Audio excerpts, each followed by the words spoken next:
call our meeting to order. I just hit the gavel. I want to call our meeting to order.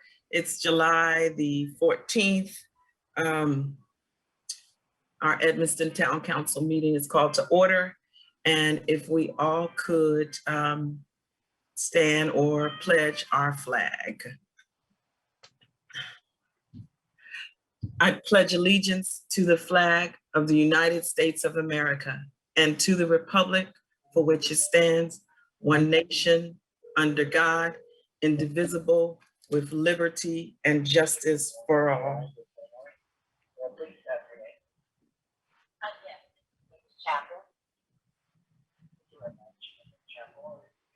Thank you.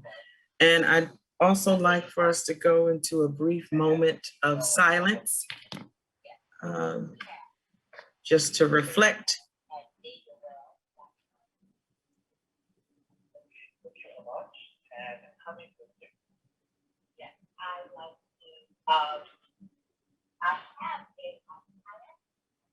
Thank you so much. All right, so welcome everyone to our town council meeting today. As we review the agenda, I believe we have one item on the agenda that should be removed, and that is item D. Yes. At this time, I'll accept the motion to, if there's no other edits or removals, anything like that, at this time, I'll accept the motion to accept our agenda with the removal of item D. I'll make that motion. Thank you so much, Ms. McCauley. Is there a second? I will second that motion. Thank you. All in favor? Aye. Thank you. All right, so as we move on, the next item is the consideration of approval of the following minutes. One is our virtual closed session meeting minutes on June 9th. The next item is our virtual work session meeting minutes on June 9th. And then we have our virtual regular council meeting minutes on June 9th. Is there a motion to approve? I'll make that motion. Is there a second? Second. Thank you very much, Ms. Chester. All in favor, please indicate by saying aye. Aye. Good, good.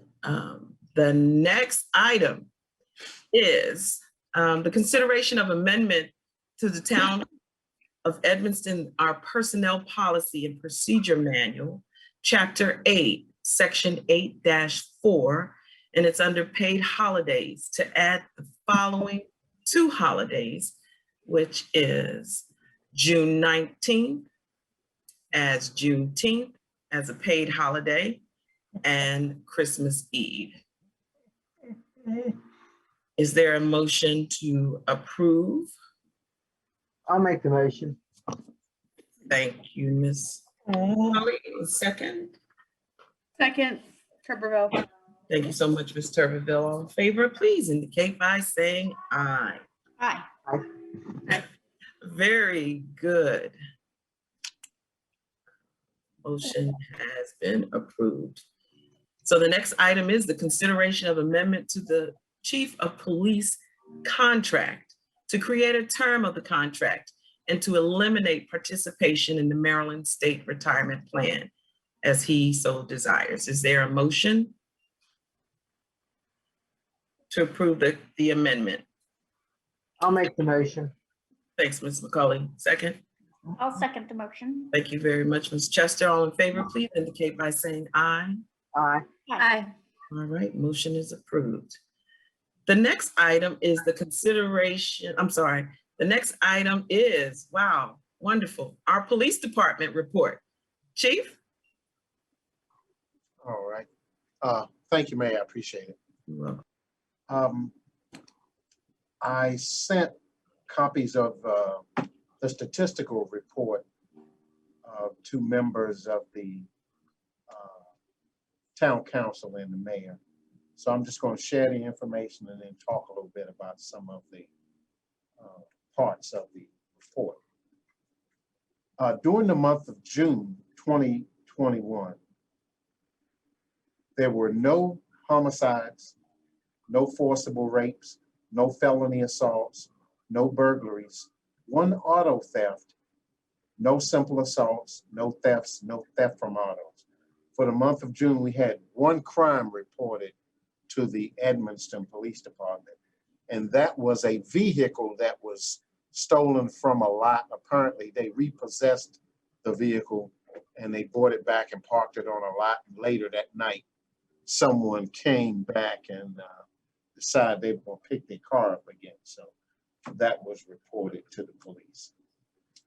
With respect to incidentals, during the month of June, there were 44 parking tickets written, 74 moving tickets written, no traffic arrests, 2 criminal arrests, 233 premise checks, 66 traffic stops, 44 traffic impounds, 130 calls for police service, 3 recovered stolen automobiles, and 350 citations served as a result of our red light camera citation program.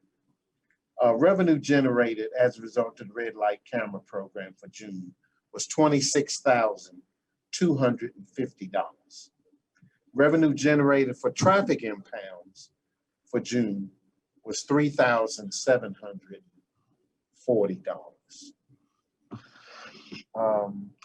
With respect to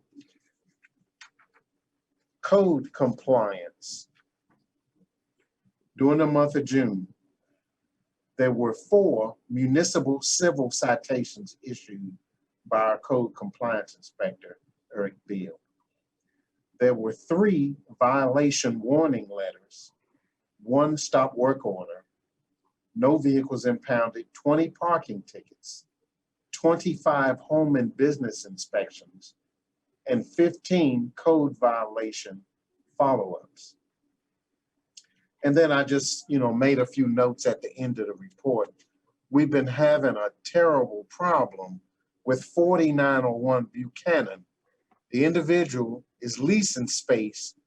He has neither a license to operate or a certificate of occupancy. So we sent him a little nasty letter informing him if he didn't vacate the premise within a certain number of days, we gave him 30 days, then we would take a real strong enforcement action. Needless to say, we were able to, in conjunction with the actual owner of the property, we shut that down. So 4901 Buchanan Street is no longer operational. And Eric did an outstanding job in serving stop work orders and taking other enforcement actions, including issuing citations for failing to be properly licensed. And he's been doing a lot of good work throughout the town as it relates to, violations of our code of ordinance.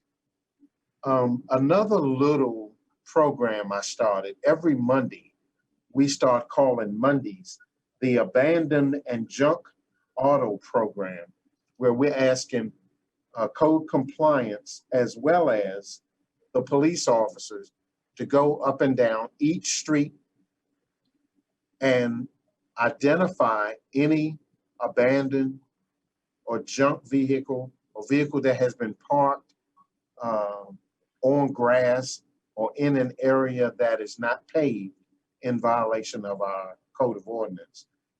And then the officers will share it with Eric, and Eric will go by and give them a warning to come into compliance. So we've been very vigilant in doing that over the past 2 months. And I also take that ride to see if I see any. So I probably reported maybe 6 of them to him where cars are parked on grass or in a driveway that is in need of repair. or what we would consider to be a junk vehicle. So, we're just asking everybody to help out. You see a car that looks like it's not running, or, the engine is missing, or tags expired a long time ago. We want to know. We're going to pass that information along to Eric, so Eric can go by and issue a warning notice, trying to get folks to come into compliance. And if we can do that, we'll be ahead of the game. So that's all I have statistically.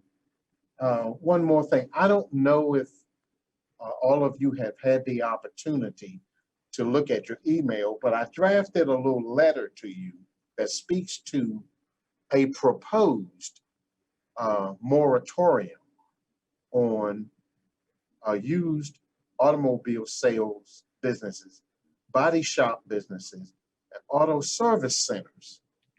And I'll just give you a kind of overview. Right now, the town of Edmonston has 110 body shops, used car automobile sales shops, auto service centers within our small town. Nobody else, no other municipality has even close to the number that we have.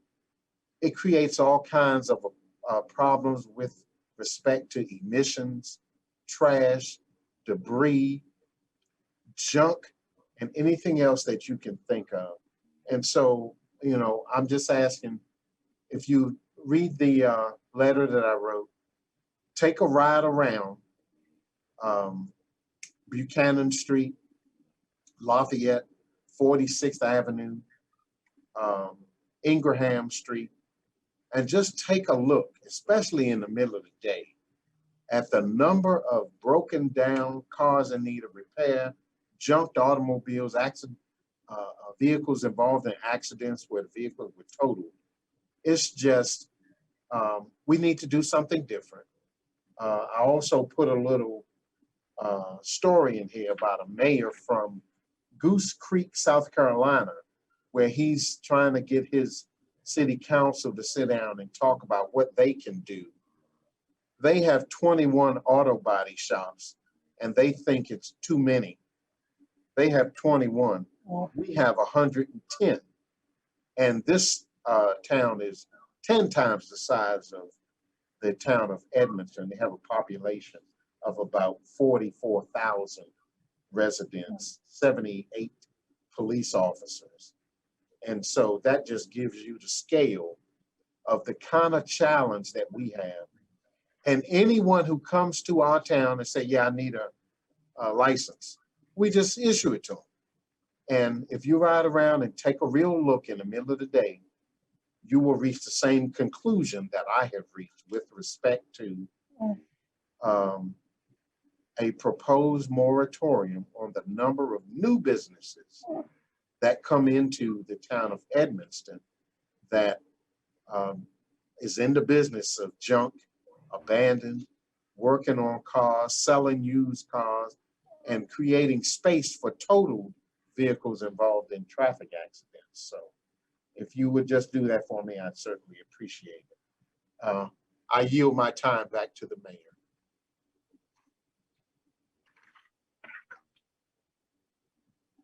Are there any questions or comments for the chief? Thank you, Chief. I'd love to get rid of 90% of these car dealer workshops, auto body, because I can tell you what, most of them, they weren't here 10 years ago, 12 years ago. They just started creeping in, and unfortunately, we haven't been able to stop them.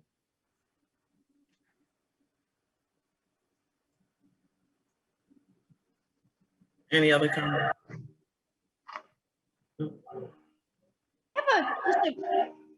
For my own clarification, a question about less about the commercial car businesses, which I think is, it always seemed really unsightly, and it seemed like it was getting worse.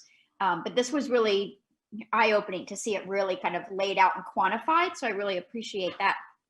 But when my quick question, hopefully, about the residences and the cars, are you looking for cars that are parked on like grass or on, you know, gravel, or not on like a driveway that are also in disrepair? Or is it both cars that are in disrepair and cars that are parked on the grass? Because I know we have a couple of residences just in my immediate neighborhood that don't have paved driveways. It just is grass or it is gravel. And so I just wasn't sure whether you're looking at the condition of the parking space and the vehicle, or both, either or. Right. Okay, let me respond to that. The code of ordinance requires that the area where vehicles are parked be paved. And so all of the officers had the ordinance with them. So when they look at it, if someone wants to raise an issue, and I know exactly what you're referring to, around the corner from you, the first house on Crittenden, the driveway is grass/dirt. And there are 4 cars parked there. Well, 2 of them aren't running and haven't been running in over a year. They don't have tags on them. So we spoke to the owner of record, and they moved 2 of them, and 2 of them are still sitting there on the dirt, but they have good tags and they use them back and forth. And we'll have to make a judgment call when folks are acting in good faith. In other words, they may not have the money per se, but they have a recognized what we call driveway. In other words, there's a fence. The fence opens up to this area where they parked for years. And in that situation, we may look at it and say, okay, we're going to consider this a driveway and not just driving up on the grass like we're the Beverly Hillbillies.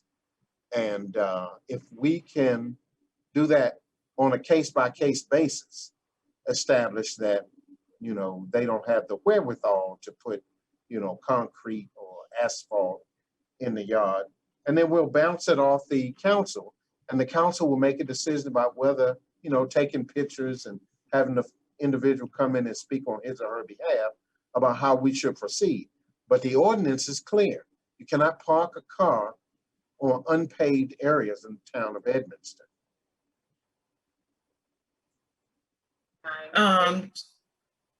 Ms. Ferguson? Yes, Do you have some information to provide? I know, yeah, go ahead, Ms. Ferguson. yes, I just sent a note around. Unfortunately, the county zoning ordinance sets the uses for each of the properties. And if the zone allows for those businesses to be there, then the town is unable to prevent them from being there. It would be something the county would have to do as part of its Thank you. zoning ordinance to limit the number of car repair, et cetera, businesses in the town. They don't have a limit on the numbers. So this, you know, the state doesn't allow you to control that. Which is why it's happening. Thank you, Ms. Ferguson. Chief, I have a question for you. Uh-huh. And I know this is, for many years, has been a stickler in the town about parking on gravel. Because most of the driveway, well, I'd say at least a third of the driveways in this town, they are gravel. And you're saying our code says it has to be asphalt or concrete, No, it says paved. paved? Right. But, you know, all you have to do, if that is the standard in a particular municipality, you can just change a little language in there, which includes, you know, gravel or, you know, clay or some other surface. But one of the things that happens when you park on an unpaved surface, not necessarily gravel, but, you know, dirt, grass, clay, is that when the car backs in or out of the space and it's raining or it's recently rained or there's precipitation, the ground is wet, the ground is soft. And when you back out into the street or drive out, you create these tracks, which creates the dirt that leaves a kind of an unsightly look, Right. you know, cement or asphalt street. So that's why I think it was like that in the first place. And Okay. just about every municipality has language like that in their town ordinance. Yeah, because I know in the past, whenever we seem to get a new code enforcement officer, we run into that problem with the gravel. So I guess with the council, there's something we need to look into, because you drive around the town and most of the driveways are gravel and parking spots. I understand the dirt. I mean, that's big time. I understand that.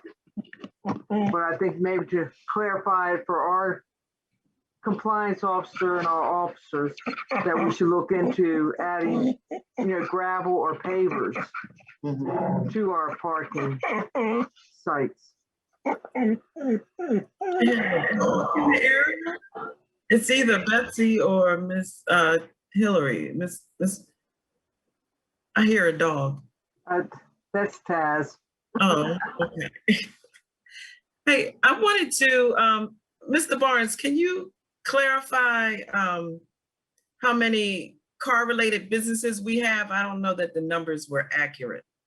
We have 134 licensed businesses in the town of Edmonston. 51 of them are related to car repair, body shop, towing, and that kind. So yes, we do have an overabundance, but as Sue Ellen indicated, it's a huge zoning issue and a very complex one that has to be tackled through the Maryland National Capital Park and Planning and county zoning laws to regulate. And of course, landlords are willing to rent.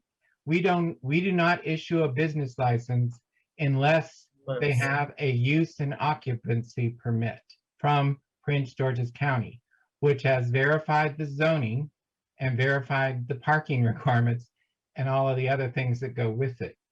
That's, you know, it's a huge issue, and I think it's going to be a great one to add to our consultant that's working on our economic development strategic plan, because that's where we can provide some meat to go back to the county and the other folks and say, you know, we need some help here.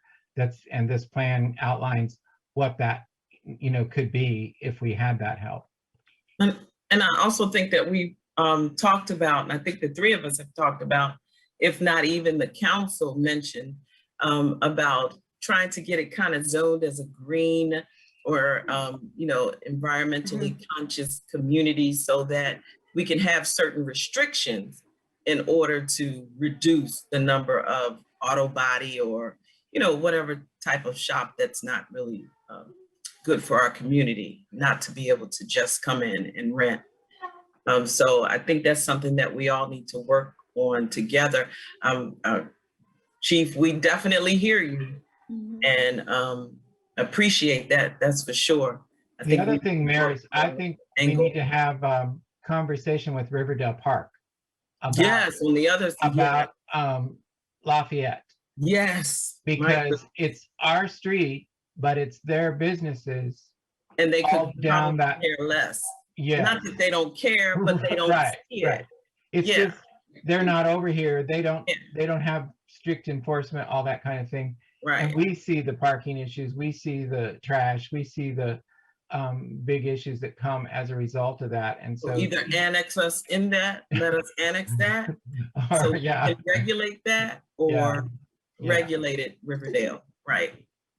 I guess I would also, just based on the data that the chief collected, I would question whether the county is really doing their due diligence to check on things like the parking. I mean, I find it hard to believe that they think that there's adequate parking for whatever these businesses have, or the businesses are just totally overrunning what should be their kind of allotted parking. I mean, I'd be surprised if the county is really checking, like, oh, that's all the spots you're gonna need for, then like they're taking up like 12. You know what?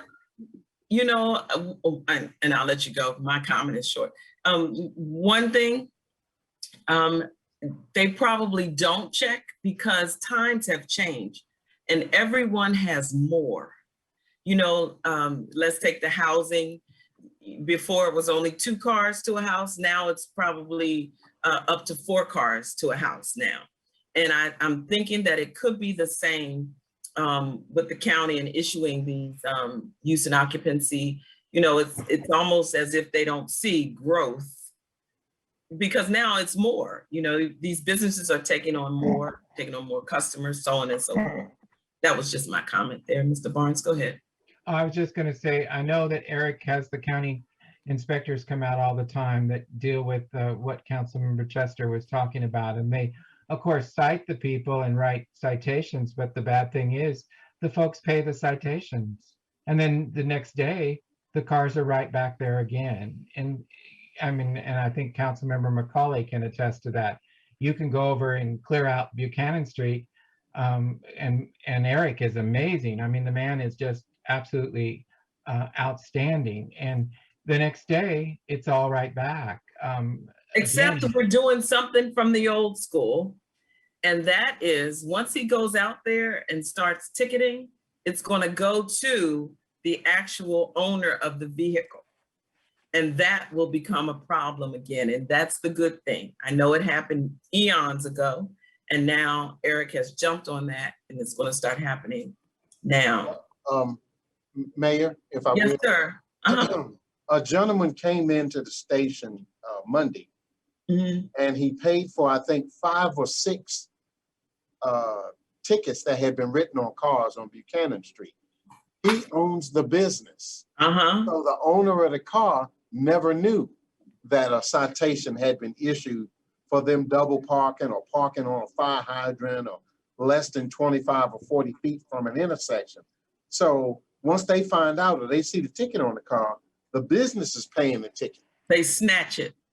Right. They see, we put it on the windshield and they bring them up and they jump up and down at the window for about 5 minutes. Yeah, yeah, yeah. Paying it and, you know, moving on. So We've they'll get also tired of that. seen recently that, and I think, Ms. Chester, you can attest to this, there are so many cars on Buchanan now, they're bringing the cars around and parking them on Crittenden Yeah. and 51st. Mhm. Yep. And then the mechanic walks around, gets the car, brings the car back around to the shop, and puts another car in its place. Mhm. And I'm seeing a lot of that. Now, the car's not parked illegally sometime they are. When they do, we put a ticket on them. But they're doing that. So in other words, they're extending this business Mhm. into the residential area of Edmonston. And that's a problem. Yeah, and then for sure, that's where their employees park. I mean, we see them go to work in the morning with their like breakfast and lunch bags, and they're parked, and then they walk up and go to work for the day. Is We there have anyone, talked on my street about getting the parking stickers for residents, maybe wanting to be one of the streets that requires those. They're parking in that park area too, Mm. Ms. Chester. when I had my business on Buchanan Street, I had to have a handicap space. If you go down that street now, there are no handicap spaces. Before I could get my county Hmm. UNO, I had to have a handicap space. And it was each building had to have one. Is there some way we can look into that and see if they're still making that part of the UNO? I'll take a look at it. Okay. That, and on Buchanan and other streets too, with the cars, when they're double parked, triple parked, some of them are going over if I parked my car in my driveway and I was sticking out somewhat into the street, I'd get a ticket. Right. And I know Eric is ticketing these cars that does this, they do the same. I do remember we had one code enforcement officer here, whether it was done correctly or not. He used to take 3 or 4 tow trucks down with him and have them snatch them, and then he'd write the tickets after they got them up on the tow trucks. Yeah, you can't do that for just parking unless Okay. there's some kind of emergency or hazard. All righty. Well, I didn't know whether he did it legally, but I do remember him doing it. Right. And the same thing happens on Ingraham. When those bays, those automobile bays get filled, they bring the cars out and park them further down Ingraham toward Lafayette, on Lafayette, all the way down to those, the stop sign at Hamilton. Yeah.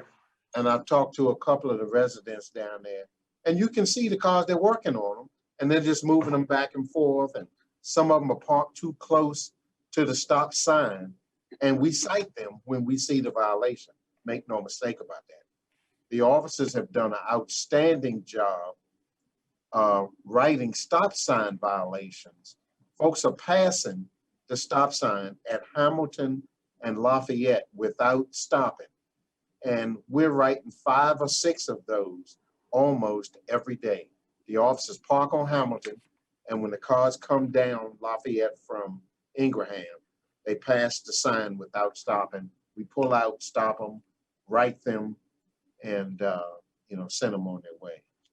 But there's so many cars, we're not having the same violators. We're just seeing a lot of different motorists pass the sign. So,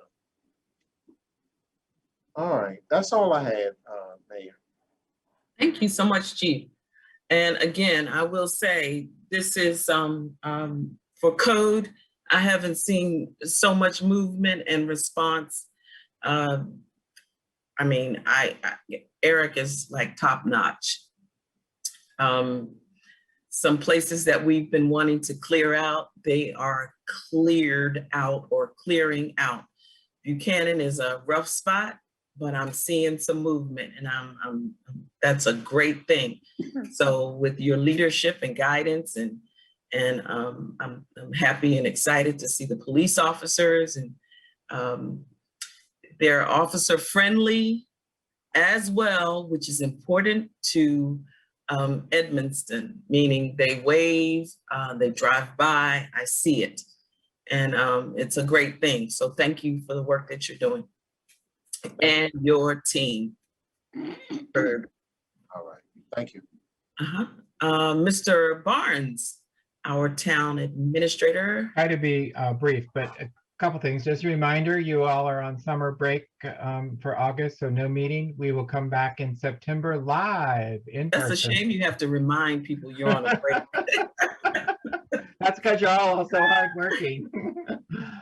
And we still have activities going. But anyway, September, you will be back live here at Town Hall. So remember that. We'll try to socially distance, and certainly if you want to wear a mask, that's fine. We have 2 industrious interns, I should say, not industrial, industrious interns that Avery is essentially supervising up this summer from the End Time Harvest Ministry program. They are just getting a workout in so many different areas. And if you stop by, please say hi to them, talk to them. They're right now in the middle of a project that we cleared out the shed. We brought a pod in. We emptied it, got so bad. We pulled all the boxes of records into Town Hall. They are inventorying those records. They're working with Avery to create a retention policy for you folks to approve, and then have the state archivist approve, and then we'll end up probably destroying a large amount. But the good thing is we found minute books clear back to 1945 that we didn't know existed. And so that's wonderful. And we're finding a few other pictures and things that we can potentially use. We have a history project going on.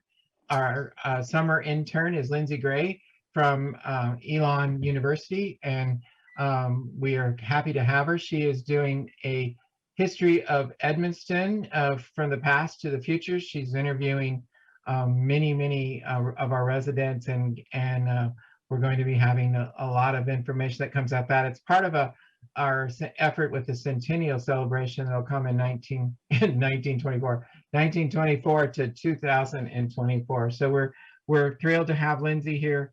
She's off to overseas internship, actually classes this fall. So we're glad to have her here. Our Conservation Corps, we were lucky enough to get a Conservation Corps intern from Chesapeake Bay Trust, and they'll start August 19th and be with us for 1 year. Bethany Sims from Upper Marlboro, an outstanding young lady, and she wants to work on policy and development. We'll be working on a new tree policy and working with the green team on that. We do have, as I indicated, 134 business licenses. Eric, Avery, and Christiana and I have been working, collecting. We're down to 16 outstanding. Tomorrow, the late fee will go on to that. And hopefully then those 16 will get finalized. We have 43 rental licenses, this year. We still have 8 outstanding. And that's one we need to take a look at, but the penalty is $10 per day for each day that the license is late. And so I don't know that we want to implement that one because that could be a lot of money for a late fee. We were successful with the Maryland National Capital Park and Planning's program. It's called PAM. And we received a grant to do an economic development strategic plan for the town of Edmonston. It's something we've wanted to do for quite some time. They are going to kick that off. The University of Baltimore was awarded the project by Maryland Park and Planning. They'll kick that off in August. You guys will all be involved. They're going to do a walking tour that will go from here to Town Hall to Kenilworth to Buchanan to 46. They'll be looking at all of our industrial park areas, all of our business areas, and they'll be developing an economic strategic plan with input from the community and you folks for our future. The great thing is it will lead right in, they're building it right in to lead into our port sector plan update that happens, Port Town sector update that happens in 2022. So all of the information that they collect, they'll take right on with them into that particular program. So we're very, very happy about that. They're also happy that we have the strategic planning session coming up next weekend. So hopefully you've read your book and took your test and all prepped and ready to go. On Saturday, we are from 9 to 1:30, Saturday and Sunday, each day. So come, and it's here at Town Hall, and you'll have to just walk around the boxes, sorry. And Avery, I think you have some update on a few fall activities that will start in September.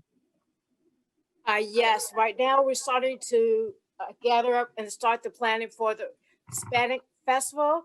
Hillary and I are leading that charge. We hope to have a planning meeting over the next week or two.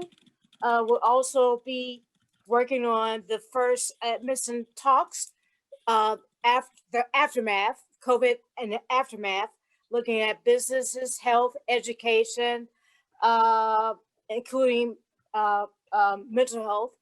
And we'll be going into the Unity Festival next. And those are the ones upcoming close by. Thank you, Avery. That's all, Mayor.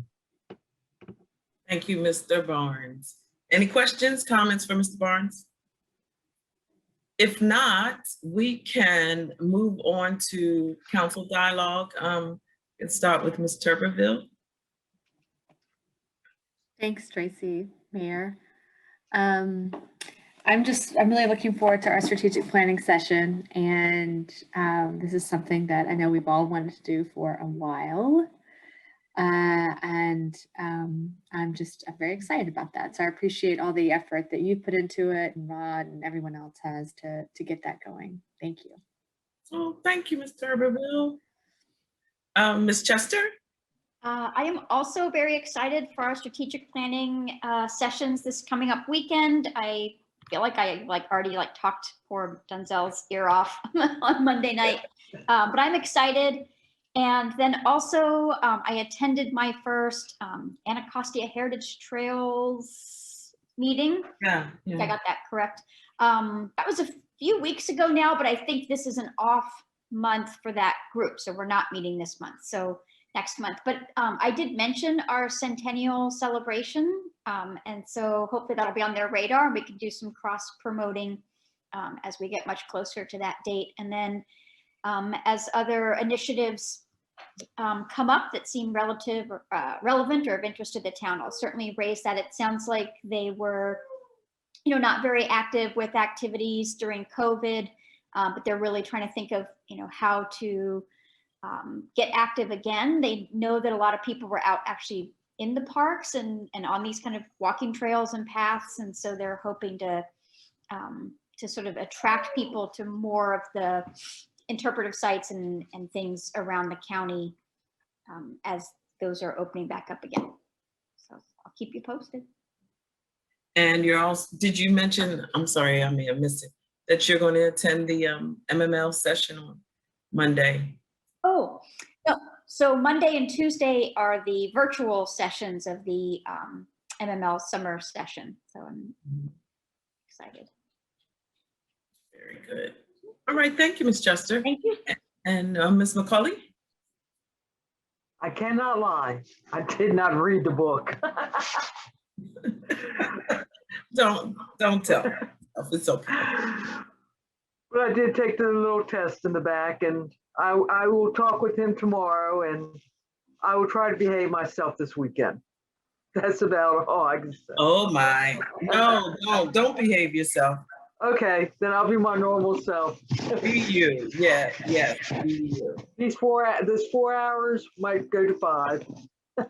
And no, it won't. Okay. I guarantee. All righty.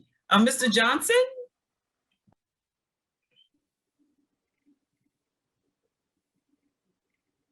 He may not.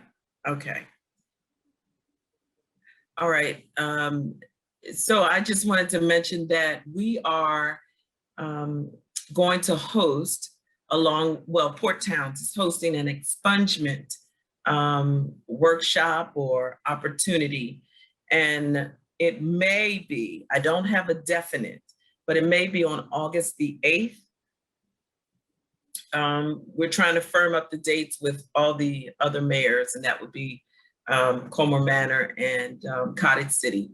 Mayor James and I agree with August the 8th, and we'll just see. It'll either be August or September, but I think it's just a wonderful opportunity. The thing is, as a town, we may have to provide funds. So, and I'm not sure, we'll split it 4 ways. Yeah, we'll split it 4 ways.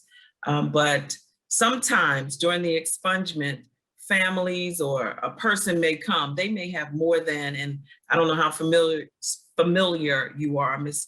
Tuberville or Chief, with it, or even Ms. Ferguson. They may have more than one charge that they need to get rid of, and it could cost $30 each. And sometimes they just don't have the funding. So we all of the Port Towns have to agree that we're going to split the charge. So we don't know how many will come. Maybe 100 will come, but 100 and divide that by the 4, we'll have to pay for that. But I think it's a wonderful opportunity for us. I think it's great. And even from what I do day to day, I know a lot of people cannot even rent an apartment because of something they did eons ago, like when they were kids, but they never had the opportunity or took the opportunity to get it expunged, removed. So I think this is just great. And I'm excited that we're going to do it. We're going to host, and also we're going to have a cleanup day, either that same day or the day before. It's going to be a Port Towns cleanup day. Now, I wanted it to be where somehow or another we could connect, because we know we're the furthest away. Cottage City, Colmore Manor, Bladensburg are like right there, right next to each other.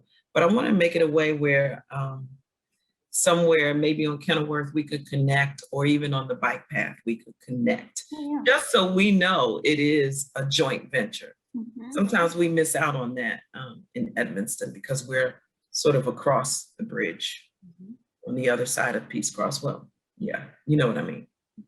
So what do you guys think about that? Is the expungement, are those only for residents or? Doesn't matter. They advertise, the state's attorney's office advertises, and whomever comes out. Yeah, it could be residents, it could be a neighboring community, it could be someone from another part of Maryland that needs it. Cool. The state attorney's office has been hosting them around in the area so that we can get more people to benefit from that. Yes, Ms. Tuberville.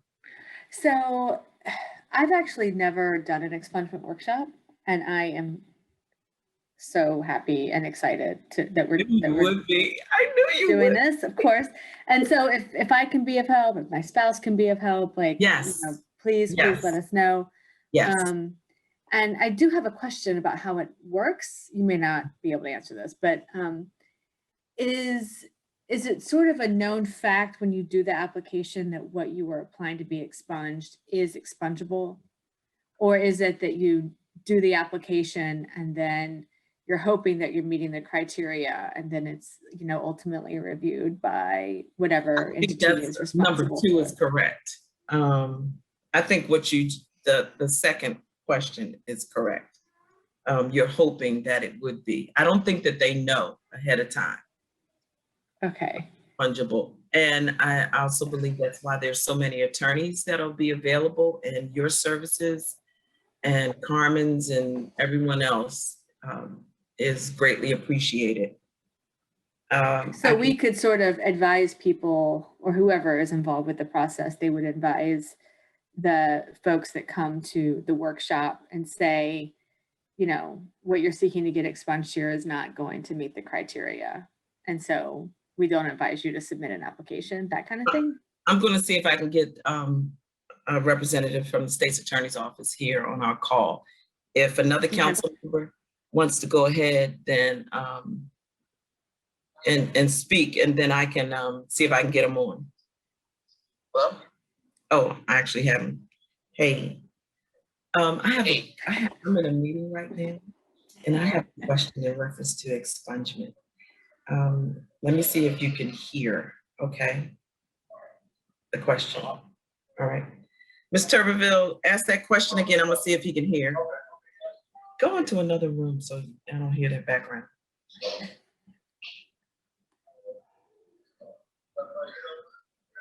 Hello? Okay, go ahead. See if you can hear. Yeah, can you hear me okay now?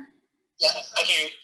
All right, perfect. So my question was whether the expungement workshop, if the attorneys that are there to help people through the workshop, do they provide guidance about whether or not the person should even seek to apply for expungement by saying, like, you know, the offense, the conviction that you're talking that you're seeking to get expunged doesn't meet the criteria, so, you know, we don't suggest that you move forward with the application.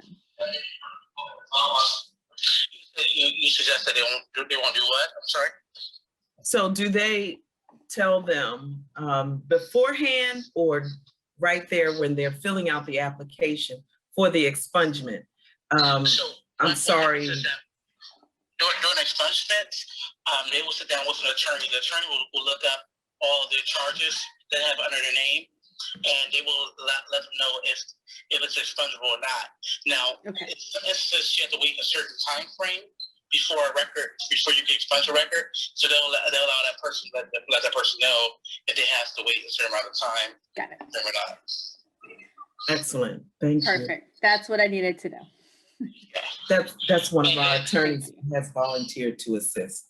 Go ahead. Go ahead, Sean. There's also some other things, you know, like some other alternatives that we're working for, because the state attorney, she's advocating to change some laws in Annapolis and whatnot. So sometimes she also hears those stories, and she's able to use that to kind of advocate as well. And we spoke with some people in the judiciary as well about certain things too, that some issues they come across to get certain expunged too. So it's also good to hear people's stories, even for things that are not expungible. Got it. That's great. Thank you. Yeah. Fantastic. Thanks so much. I'll call you later. Thank you, Mayor. And because the other thing I was thinking about is that I didn't want people to be paying or for us to be on the hook for people to pay Oh, for yeah. applications that never have a chance of getting approved, So Yeah. that's good. That's helpful. Thank you. Good question. Very good. Glad we could help. Anything else? Ms. Chester, Ms. McCauley, Mr. Johnson, Chief?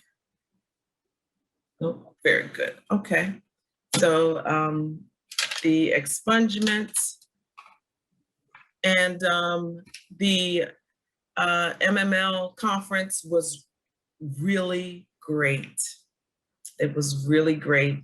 It probably had half of the participants, but it was still a lot of people there. So half of the participants, but a lot of people. I think I saw Ms. Ferguson one time. You were there. I saw her one time and couldn't yell across the room. But it was a program. I'm sorry? I did a program. Oh, okay. Yeah, they always ask you. The speaker was excellent. The opening session was excellent. The classes were really good. We do have a new board member within our port towns, which is Sadara Barrow, Mayor Barrow. She decided to run for the board and she was actually elected, which is fantastic. We had a few people that ran. Mayor Newberg from New Carrollton, she tried and that was good. I encouraged that, that's for sure. And but she didn't get on. It was good, and I think everyone was happy to get together. And the masks were worn probably the first day. And then, it was off.